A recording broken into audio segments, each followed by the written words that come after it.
It's an endurance race, always for a good cause, and this year it's to fund services for seniors in need.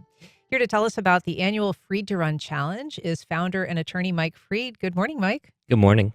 We're also joined by Jim Kowalski, president and CEO of Jacksonville Area Legal Aid. Jim, nice to see you again. Thanks for having us. So, Mike, you are an endurance runner, and you founded this Freed to Run Challenge originally in 2016. It has evolved over time in terms of who, it targets, who it benefits. Tell us a Right. little bit about how you selected this Shelter for Elders endowment. Yeah, so after 7 years of doing the event, which was 6 marathons over 6 days to raise money for indigent pediatric patients and their families, we succeeded in helping to fully fund that endowment at $2.25 million. And we could have, sort of said we did what we set out to do, but it was such a good fundraising vehicle, brought awareness to the great work that Jacksonville Area Legal Aid and Legal Aid in general does. And so we consulted with Jim at Jacksonville Area Legal Aid and said, "What's another unfunded need that you have?" And we learned that it was indigent seniors dealing with housing insecurity and consumer fraud. So 2 years ago, this will be the third year. We started 6 marathons. Now it's a 24-hour run around the Duval County Courthouse, plus a complimenting bicycle ride from the St. Johns County Courthouse. And we benefit indigent seniors. And Jim was just telling me we're about $500,000 into that endowment. Sweet. And what is the goal? The goal again is another $2.25 million. We're partnered with the Dolores Bar Weaver Legacy Fund and the Community Foundation, and we've got some other great matching sponsors.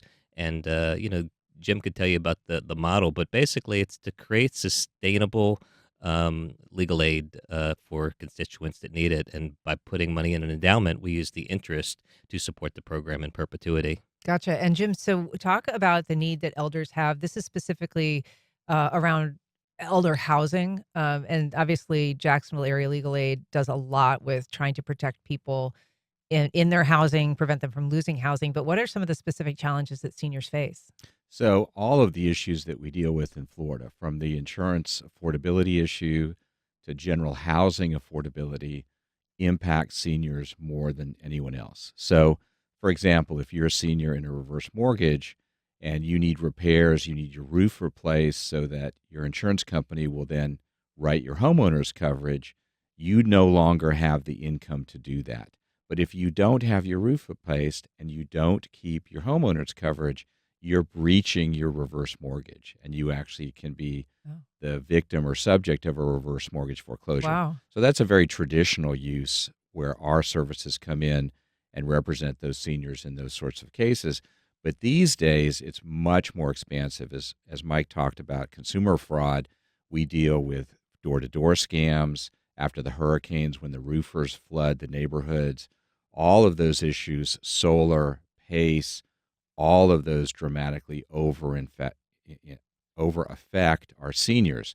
Number one, they're the most attractive targets for these scammers, these Because, door to door, because they don't have traditionally a lot of support network, and because so much of the initial interface, the financing, is done digitally. They're being asked to sign an iPad.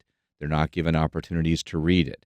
They may not understand it, even if they did have the opportunity to read it on the tiny iPad or iPhone screen.